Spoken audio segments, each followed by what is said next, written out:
El 24 de marzo de 1976 en Argentina se ejecuta un golpe de Estado que derrocó al gobierno constitucional de la presidenta María Estela Martínez de Perón y se instaló en su lugar una junta cívico-militar encabezada por los comandantes de las tres Fuerzas Armadas. Torturas, asesinatos y desapariciones hacen considerarla como la etapa más sangrienta de la historia de Argentina. Este hecho, algunos cubanos lo sufrieron muy de cerca.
A través de imágenes verídicas y otras dramatizadas, pero con basamento real, les daremos a conocer una historia que durante más de 36 años estuvo en completa incertidumbre y que ahora, gracias a sus investigadores, víctimas, familiares y las autoridades de Cuba y Argentina, se ha podido esclarecer y hacer justicia. El 9 de agosto de 1976 en Argentina, dos jóvenes funcionarios de la sede diplomática cubana allí acreditada, Crescencio Galañena, de 26 años, y Jesús Cejas, de 22, desaparecieron sin dejar rastro alguno.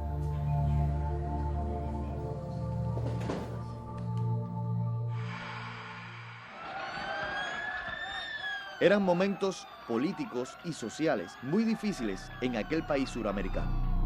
En agosto del 76 estábamos atravesando la primer parte o los primeros meses de la última dictadura militar en Argentina, que había comenzado con el golpe de Estado del 24 de marzo de 1976. Hemos prometido a la nación combatir la subversión hasta su aniquilamiento.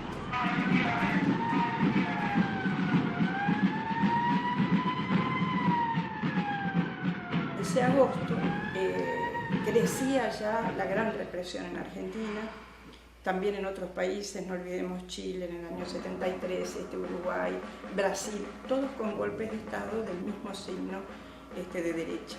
Y todos llevando adelante políticas vinculadas a economías neoliberales, a represión contra el movimiento sindical, los trabajadores, los estudiantes y por supuesto todas las fuerzas políticas. Cogieron todo lo actuado en el operativo Independencia, toda la ilegalidad de la AAA para comenzar con el tema de las desapariciones forzadas, los centros clandestinos de detención y un proyecto en el que Argentina fue más lejos que el resto de los países en las desapariciones. Así que estábamos como en el inicio de lo que fue la peor dictadura, la más cruel y la más violenta. En aquellos tiempos estaba en marcha una oleada terrorista contra las sedes diplomáticas cubanas en varios países de América Latina y Europa. Una semana antes de la desaparición de Cejas y Galañena, la joven argentina María Rosa Clemente, de 31 años, empleada de la escuela José de San Martín, anexa a la Embajada de Cuba en Argentina, salió del trabajo y nunca llegó a su casa. Todo indicaba que la dictadura argentina había desatado una ofensiva contra las dependencias cubanas.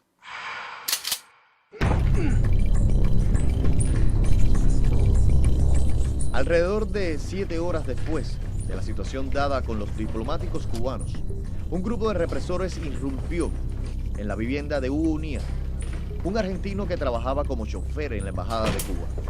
Allanaron su casa, la de su padre y la de su hermano. 2 horas más tarde, hacían lo mismo en la casa de Pichón Valenzuela, otro argentino que también trabajaba en la embajada como jardinero.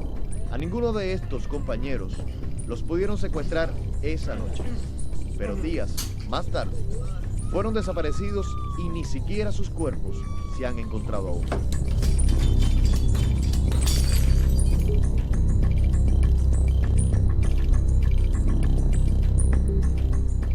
La realidad de los acontecimientos hacía sospechar lo peor para los jóvenes cubanos, cuyo único delito era trabajar en la embajada de un país socialista. Eran 2 jóvenes cubanos que no mataron a nadie, que no torturaron a nadie, que no fueron a Argentina a hacer la revolución, que no fueron a Argentina a entrenar a nadie, que eran unos trabajadores de la embajada. Ellos formaban parte del personal administrativo. O sea, en la embajada hay personal diplomático, hay personal que trabaja en la oficina comercial y hay un personal que le da aseguramiento a todas las actividades propias de la embajada. Ellos formaban parte de ese grupo de empleados. Pero, ¿qué había sucedido con los 2 jóvenes cubanos? Investigaciones posteriores permitieron reconstruir los últimos pasos de Ceja y Galañena aquella tarde. Los cubanos salieron de la embajada alrededor de las 5 de la tarde, en esta dirección, para llegar a la parada del ómnibus que los acercaría a la residencia. Este es el lugar donde se verificó posteriormente que ocurrieron los hechos. Había un muro alto que servía de pared a la cancha de tenis de un club social. Por esta acera caminaba Jesús y Crescencio, cuando de repente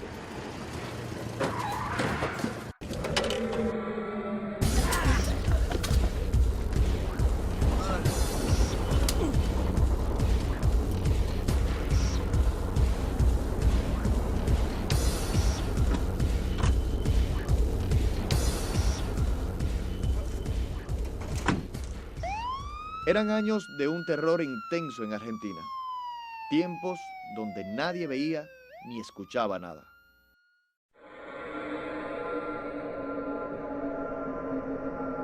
Pero sí existió un testigo, el portero de un edificio que conservó en su memoria las imágenes del suceso.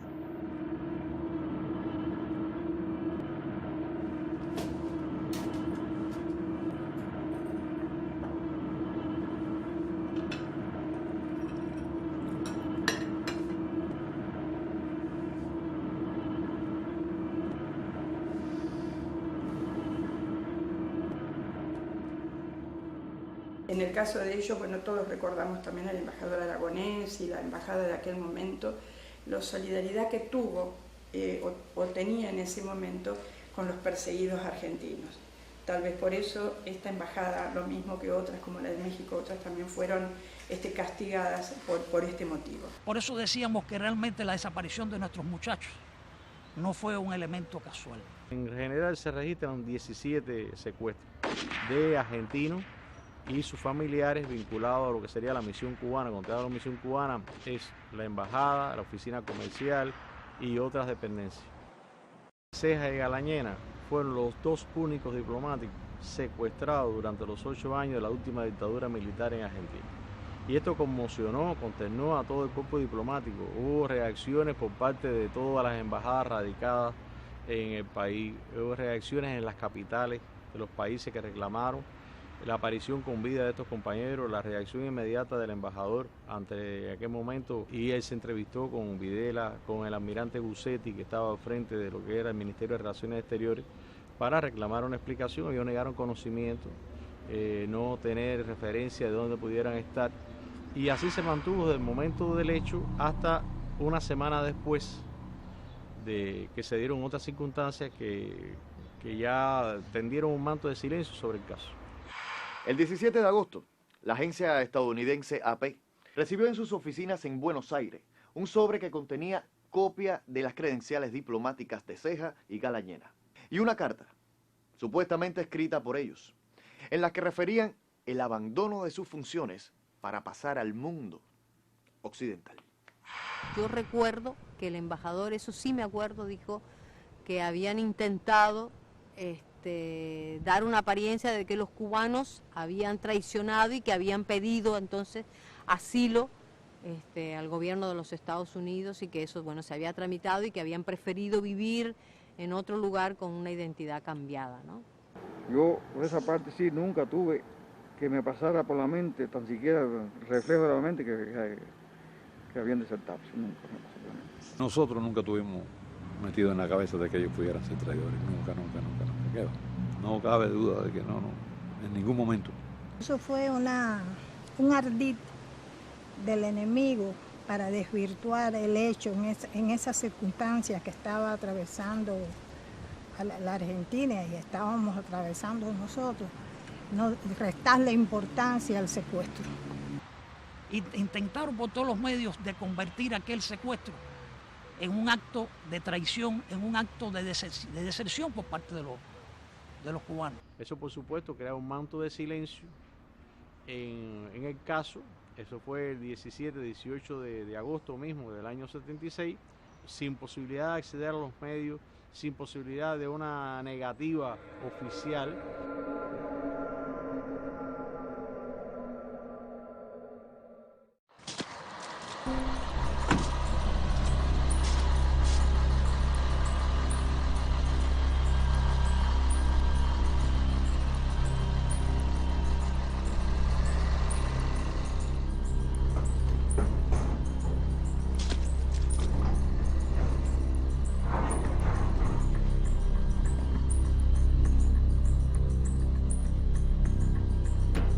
Dos meses después del secuestro, en octubre de 1976, un miembro de la Prefectura Naval Argentina observa a un grupo de civiles armados arrojando al canal de San Fernando unos tambores, como llaman los argentinos a los tanques de 55 galones.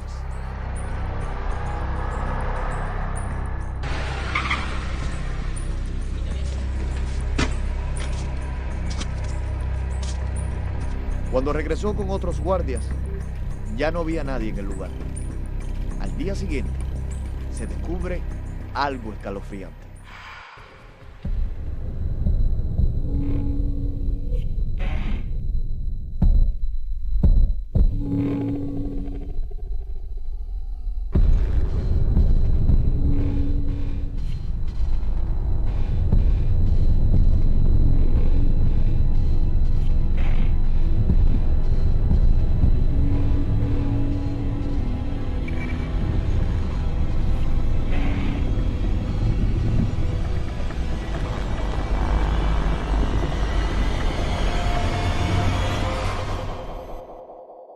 En octubre de 76 hubo un hallazgo de 8 tambores que fueron arrojados en la noche del día 13, ya terminando el día 13, comenzando el 14, en un lugar, un punto geográfico de las afueras de la ciudad de Buenos Aires llamado Canal de San Fernando.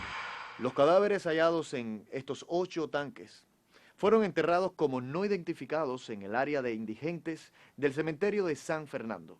Nadie imaginó que de alguna manera aquel hecho guardara relación con el destino de los 2 diplomáticos cubanos. Sabíamos que esta era la manera en que estaban operando varias organizaciones paramilitares que respondían al ejército, que respondían a la armada, que respondían a la aeronáutica. Y fueron creándose centros de detención donde se mantuvo a las personas por años, a muchas, a otras se decidió su muerte y a través, digamos, de la información que se obtenía con métodos tan crueles, se fueron armando los mapas, digamos, de las organizaciones políticas y las organizaciones, los grupos armados que había en Argentina, descabezando a sus promociones, a sus dirigentes y extendiendo la represión a todo también el sindicalismo y al mundo de los trabajadores.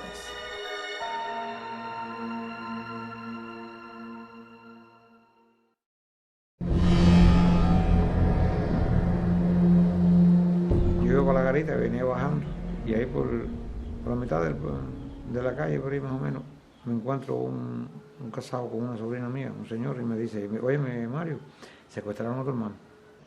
Mi papá se sorprendió, no quería creerlo. Y entonces nos reúne a nosotros, estamos pequeños, y nos da la noticia y nos habla de un secuestro. No hay palabras con que expresarte aquella noticia, porque era el más chiquito y era el más querido por nosotros.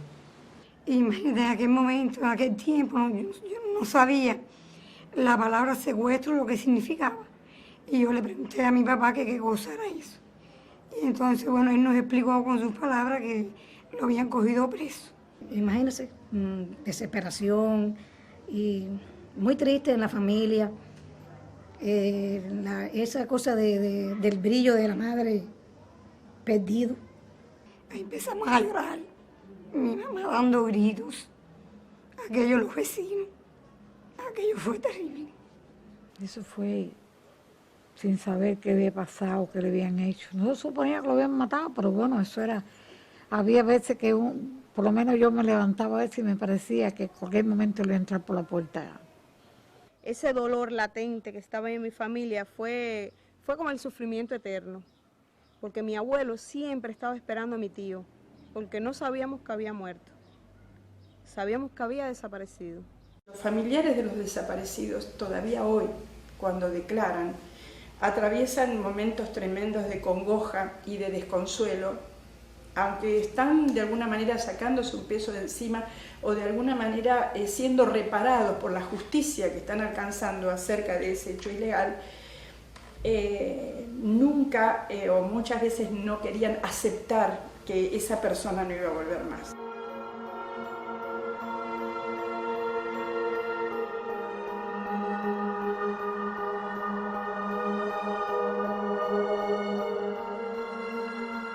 Él llegaba a cualquier casa, levantaba la tapa del caldero y si tenía cualquier cosa en la cocina, nadie se ponía bravo con él. Porque él era de lo más cariñoso, sí, con las mismas maestras, con los muchachos de la escuela, con todo eso. Siempre estaba montando a caballo, corriendo, jugando. Ese tiempo yo lo recuerdo a él como mi hermanito querido. Vaya que ya después de grandecito, que estaba grandecito, él lo mismo cogía en el cobre y barría la casa, que los patios, que atendía a un puerco. Nadie pudo tener una queja de él. Nadie ahí, todo el mundo lo quería. Él tenía no sé si decir, un don de llegarle a todo el mundo, de ser una gente, no sé, correcta, de todo hacerlo con disciplina, de respeto, de principio, que todo, él llegaba a todo el mundo. Porque él llegaba a la calle a coger el caballo y mandar a correr, eso era el encanto de él. Todo el mundo decía, mira, ahí viene el loco, decían los muchachos, los vecinos, ¿no? Porque él no andaba, eso era, con todo quedaba el caballo. Más que yo recuerdo de él, que él era muy bueno y muy cariñoso con nosotros, y con los hermanos y con todos. Yo me decía todo lo que yo decía, lo que él decía también. Siempre estaba obediente. Y siempre era el líder. El líder te quiere decir un líder positivo, no un líder negativo. Un líder positivo defendiendo a todo el mundo. En el aula, en donde fuera. En las reuniones de la juventud, donde fuera. Dejó siempre una semilla bien grande, bien importante, porque tenía muchos valores, tenía mucha convicción, respetaba mucho a la familia. Aficionado a la lectura. Él leía mucho, se preparaba mucho físicamente. Ceja reflejaba en el rostro la alegría, la juventud, lo reflejaba. era muy colaborador. Galaña era una gente muy humilde, Galaña fue muy humilde, una gente muy sencillo, muy noble, de actitud ante las cosas, no, pero Galaña fue muy bueno. Galañega le gustaba mucho leer, me pedía siempre libros, que teníamos una pequeña estante con libros en la dirección, él me pedía libros y se preocupaba mucho por el deporte de los niños en la escuela, se preocupaba. Jugábamos pelota, yo pues, la embajada en un espacio grande y jugábamos pelota, y pues cuando los días que no había que hacer nada, ni se podía salir nada, todo el mundo jugaba pelota, y íbamos diplomáticos, jugábamos pelota con ellos y todo eso. Como jóvenes de la época, cualquier joven en aquella época también, como hoy, como siempre, tú sabes cómo.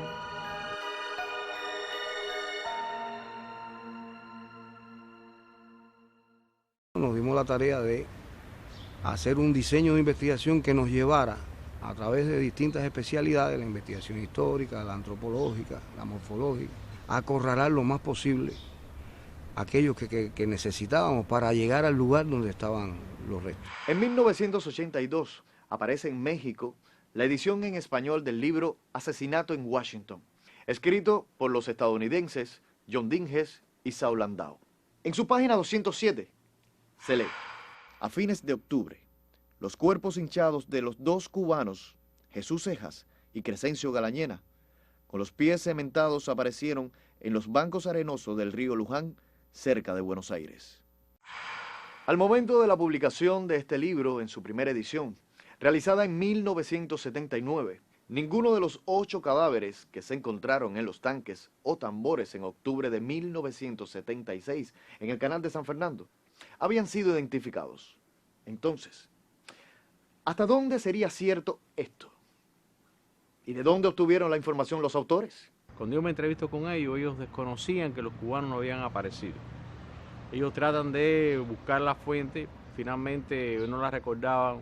Esta información, por supuesto, al no recordar quién era la fuente primaria, de todas maneras nos colocaba presuntamente a los cubanos en un punto cercano al río Luján. Pero habían otras investigaciones en curso que hacían coincidir esta desembocadura del río Luján con un punto geográfico inmediatamente anterior, que era el canal de San Fernando.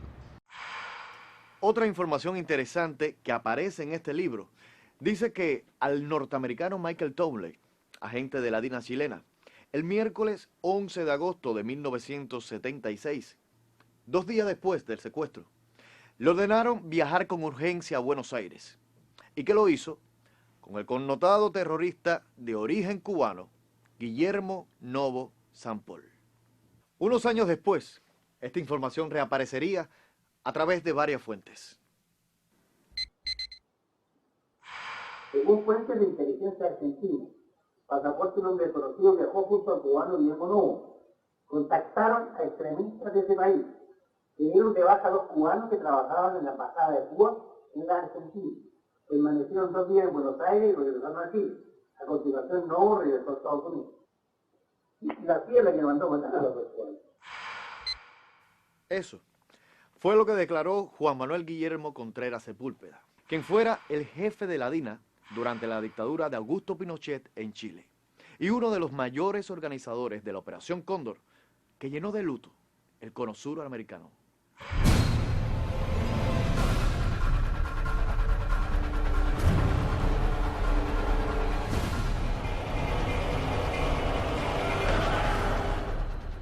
¿Qué fue la Operación Cóndor como tal? Fueron a suscribir un contrato dirigida a la eliminación de todas aquellas personas y organizaciones consideradas por ellos como elementos terroristas. Aquellos supuestos elementos terroristas eran personas revolucionarias, eran personas progresistas. Y por supuesto, esto no podía ser entendido por ninguna de aquellas dictaduras. Comienza como una suerte de intercambio informativo. Lo que inicialmente fue un intercambio se convirtió después en una persecución implacable de aquellos jóvenes, su secuestro, su desaparición. Estoy hablando tanto de hombres como mujeres e incluso niños. Se asimiló a esa acción de Cóndor a los grupos terroristas cubanos de Miami, que fueron activos a lo largo de todo lo que fue, no solo la Operación Cóndor, sino las dictaduras militares. Los hechos que dan lugar a la desaparición y asesinato de los jóvenes cubanos no podemos considerarlas casuales. ¿Por qué razón? Porque realmente Cuba era un objetivo también de aquella Operación Cóndor.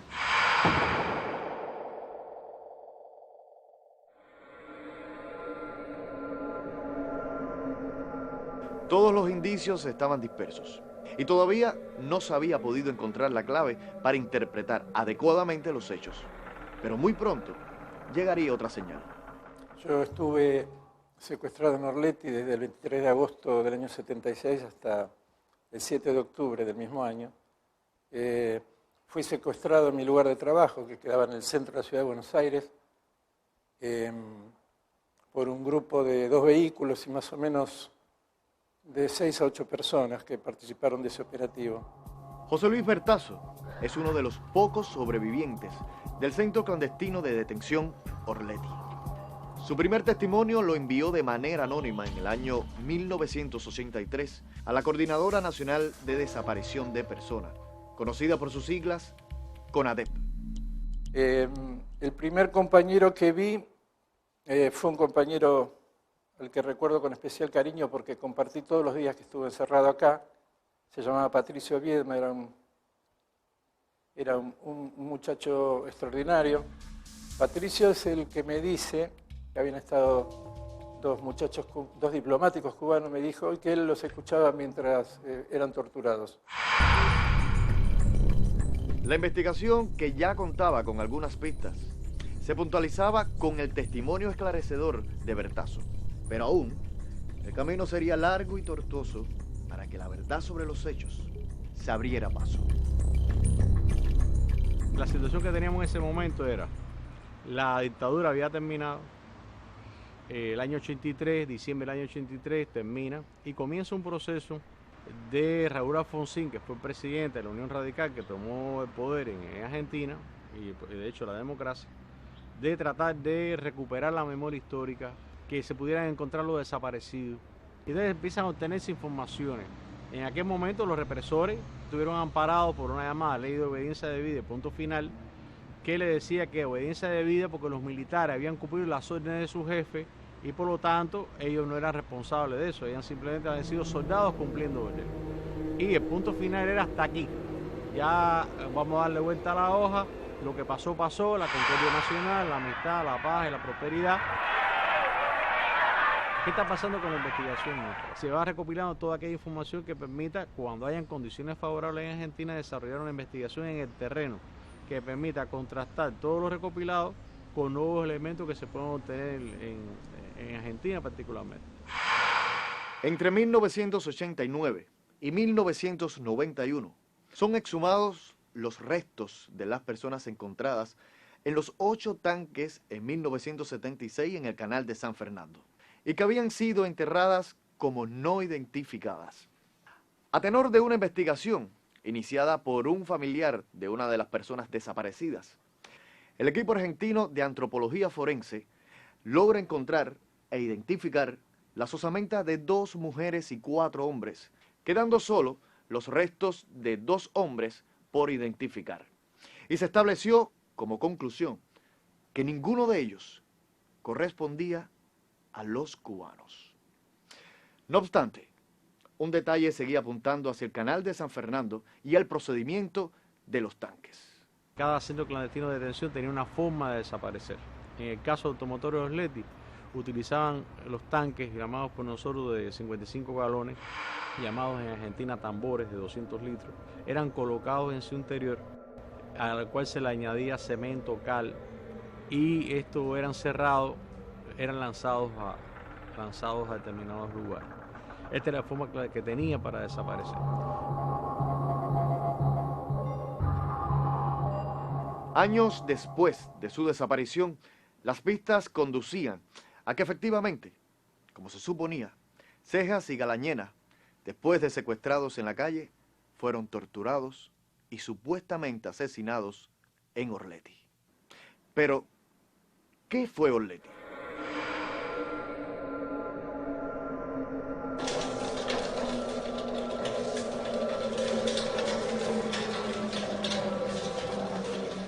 Automotores Orletti, un taller dedicado aparentemente a la reparación de vehículos, aunque detrás de esa puerta metálica la historia era muy distinta.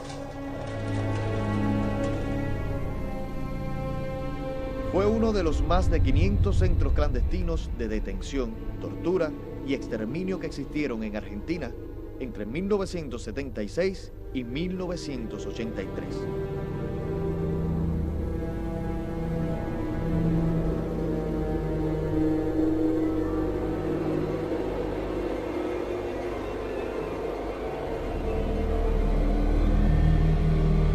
Había normas no escritas que era, por ejemplo, no hablar, no mirar, no preguntar, comer lo que nos daban, que era muy escaso. A la situación personal de cada uno se agregaba la de los compañeros que volvían, que iban ingresando y se escuchaban los gritos de las torturas, había muchos chicos lastimados, sangrantes, situaciones muy dolorosas, ¿no sé? Orletti en particular funcionó entre mayo y principio de noviembre del año 1976. Además de los cubanos, allí fueron llevados uruguayos, chilenos y también argentinos. Bueno, esta sala pequeñita, esta sala tan chica, era donde pasé todos los días que estuve en Orletti.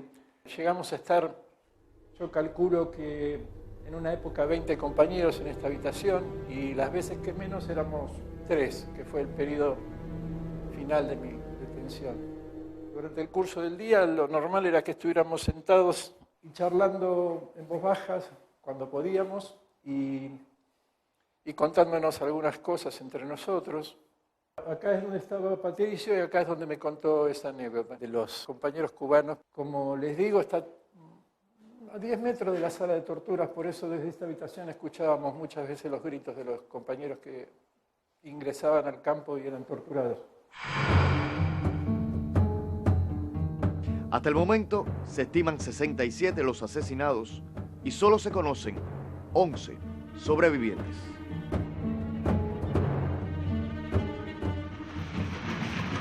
Estamos en el año 2003, se producen elecciones en Argentina. Toma posesión Néstor Kirchner con una política decidida en defensa de los derechos humanos, trabajar no solamente en el rescate de la memoria histórica, la verdad y la justicia, sino que estimula un compromiso muy grande y lleva a la política pública de su gobierno a desarrollar juicios para hacer justicia, hacer esfuerzos para investigar y encontrar a los represores, y también el reclamo de que el reclamo nacional de todas las organizaciones solidarias, grupos de poder, de presión, que sugerían la necesidad de abolir la ley de obediencia debida porque eran obstáculos para hacer valer la justicia y poder llevar a los represores a juicio. Los represores entonces se mimetizaron, desaparecieron, algunos se habían blanqueado en democracia, como se dice, o sea que se habían insertado en la sociedad evitando ser juzgado por la justicia, y por lo tanto un hermetismo total dificultó ya en términos prácticos el desarrollo de la investigación. En Cuba se toma la decisión, dadas las favorables condiciones políticas creadas en Argentina para la investigación, de desarrollar otras pesquisas en el terreno con el objetivo de encontrar los restos de los 2 jóvenes diplomáticos y repatriarlos. Comienza entonces un trabajo que involucra autoridades y especialistas cubanos y argentinos, con el apoyo de investigadores de Uruguay, Paraguay y Chile. Algo debía quedar claro: la revolución jamás abandona a sus hijos. En febrero del año 2004, los familiares de Cejas y Galañera nombran como su representante legal al abogado y escritor José Luis Méndez Méndez.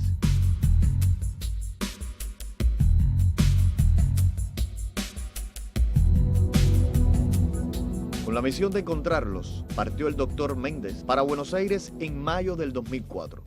Hasta entonces, Solo se conocía que los 2 jóvenes cubanos fueron llevados a Orleti y diferentes fuentes mencionaban que sus cuerpos habían sido lanzados en el canal de San Fernando, en tanques rellenos con cemento. Esto último no se había podido comprobar. Pero había todo un compromiso de carácter humanitario con esa familia. Había todo un compromiso con el país, en la cual 2 de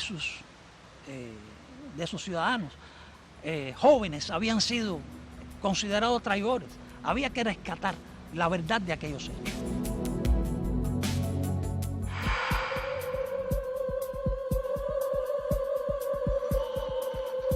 Estando en Paraguay, investigando los archivos del terror en la Corte Suprema de Justicia, recibo un aviso que habían personas amigas que podían propiciar un encuentro con una fuente que podía ayudar a esclarecer el caso de los cubanos. Bueno, regreso a Buenos Aires y esperamos, ¿no?, las coordenadas para ese encuentro.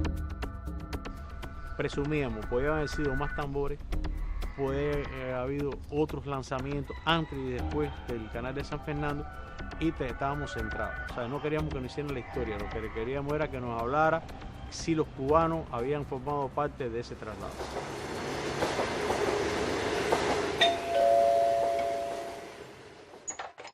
Adelante. Él está por llegar. La papa ya está en el fuego. Hasta luego.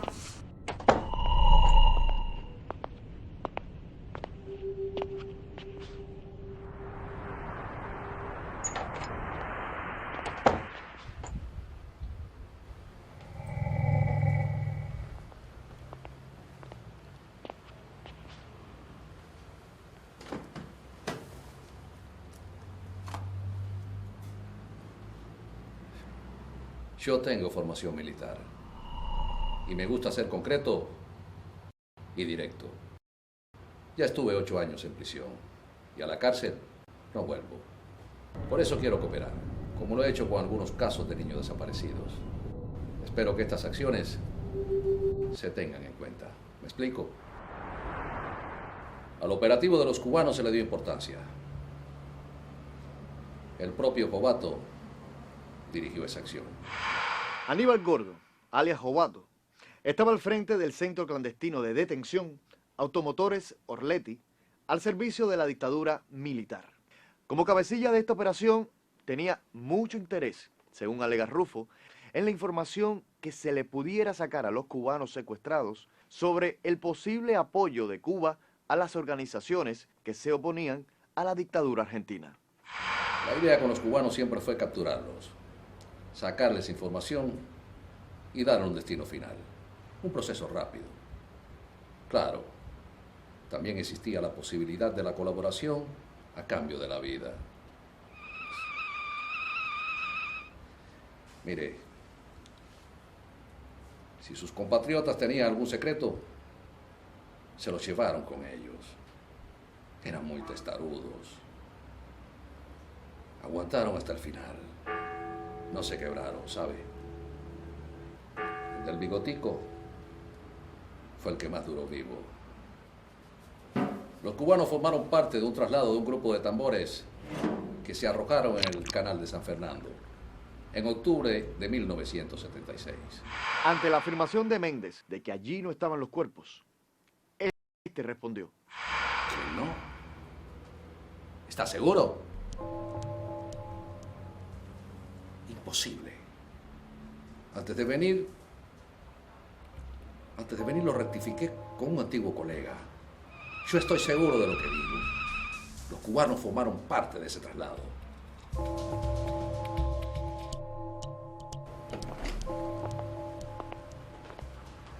Las respuestas a sus preguntas están en San Fernando. Vuelvan a buscar.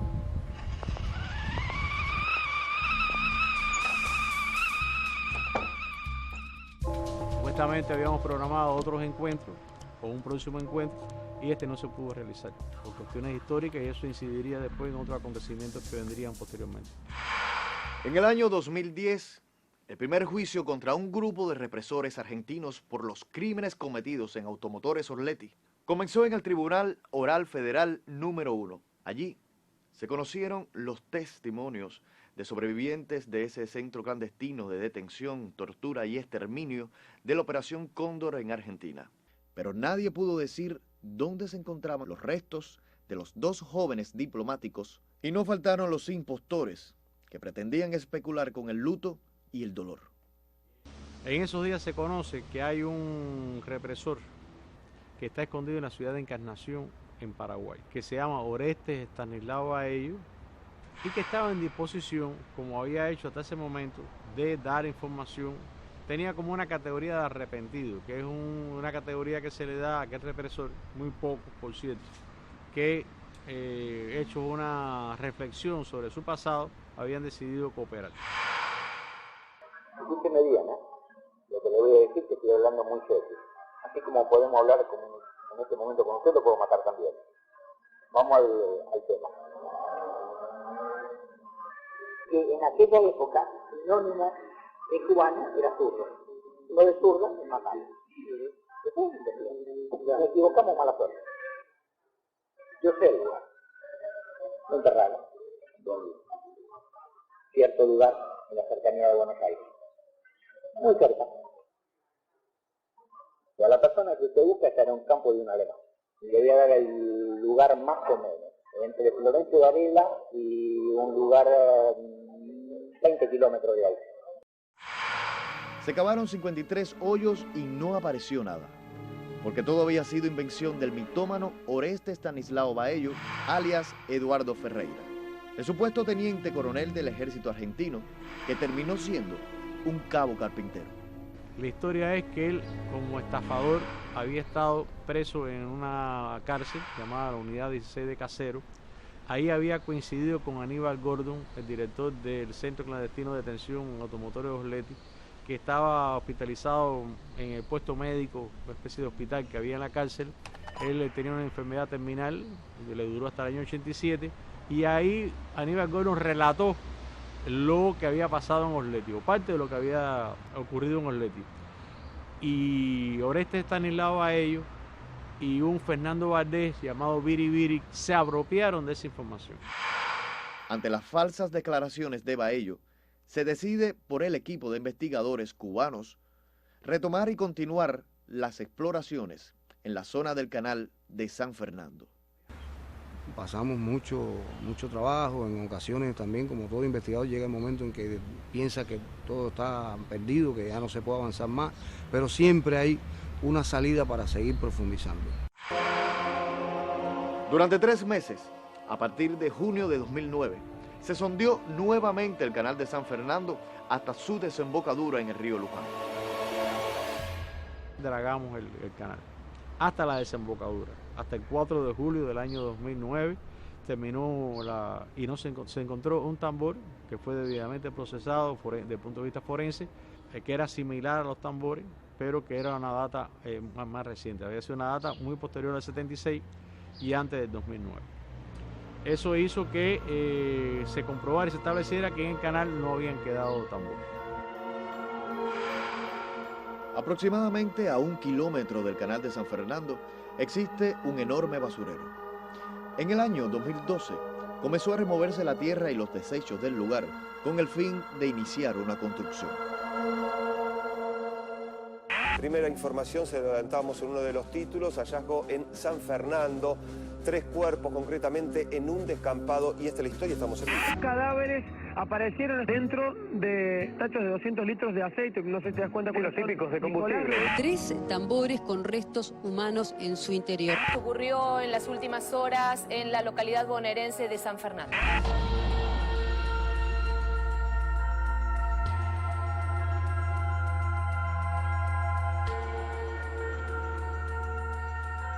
Después de un minucioso trabajo del equipo argentino de antropología forense, el 3 de agosto de 2012 se certificó que en esos tanques se habían encontrado los restos de Crescencio Galañena y la argentina María Rosa Clementi, empleada de la escuela anexa a la embajada cubana, quien había sido secuestrada 6 días antes que Cejas y Galañena. El tercer cadáver correspondía al argentino Ricardo Manuel González, hijo de un oficial de alta graduación de la Policía Federal Argentina. quedaba la incertidumbre de dónde estaba Jesús entonces. Ya el juzgado federal entonces tomó en sus manos la investigación, juzgado federal de Capital Federal a cargo de los delitos de lesa humanidad, y ordenó la excavación. Se cuadriculó los 10.000 metros cuadrados. Puede imaginarse la cantidad de recursos necesarios para hacerlo, la consagración de los trabajadores ahí, y la búsqueda comenzó más o menos como en el mes de julio, agosto de ese año, y el 18 de abril del año 2013, a 70 metros de donde había sido encontrado el tambor o el tanque de donde estaba Crescencio Galañén Hernández, apareció entonces un tambor, y en su interior, muy significativo, tenía un hoyo y ahí un panal de abejas se había instalado. El ingenio salvó la situación de los insectos y la triste imagen de huesos humanos quedó expuesta.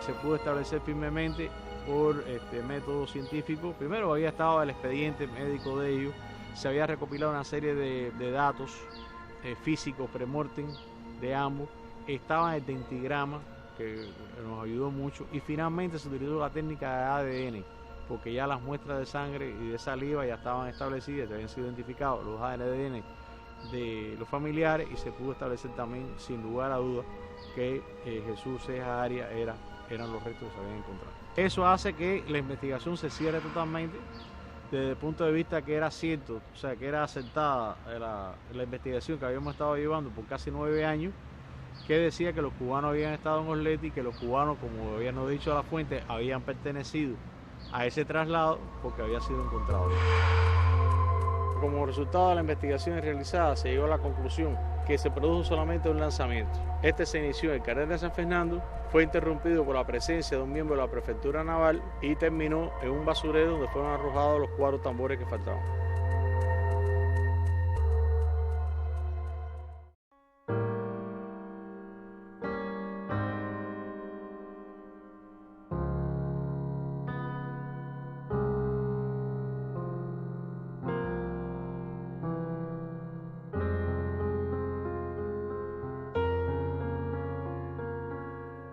Le doy las gracias a la Revolución porque la Revolución se ocupó de traerlo y le hicieron un entierro acorde con cómo él se portó. Porque por lo menos nos quitó la duda y lo tenemos aquí, está en la tierra que él nació. Si hoy los jóvenes conocen de esa historia, yo pienso que sea un granito más para contribuir en la formación revolucionaria de los jóvenes cubanos. Trajimos los restos de ellos y le demostramos al mundo que no eran traidores.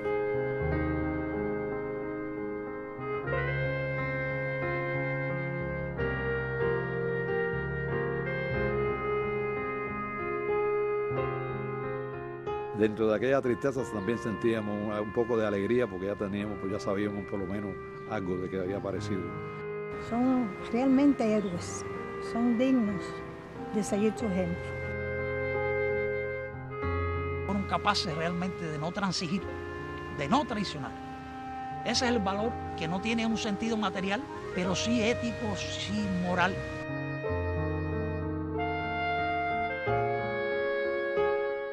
La satisfacción de cumplir un deber, de demostrarle a los asesinos de tantos seres humanos, no solo de Galañén y de Cejas, a los que mataron a Che, que la revolución es más grande que todo eso.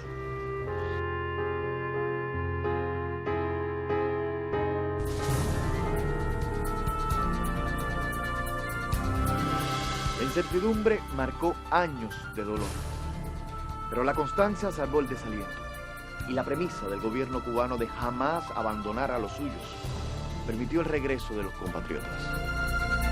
Gracias a investigadores, víctimas y familiares que, más allá del dolor por la triste pérdida, sienten el orgullo de tener como hijos hombres de valor, dignidad y patriotismo.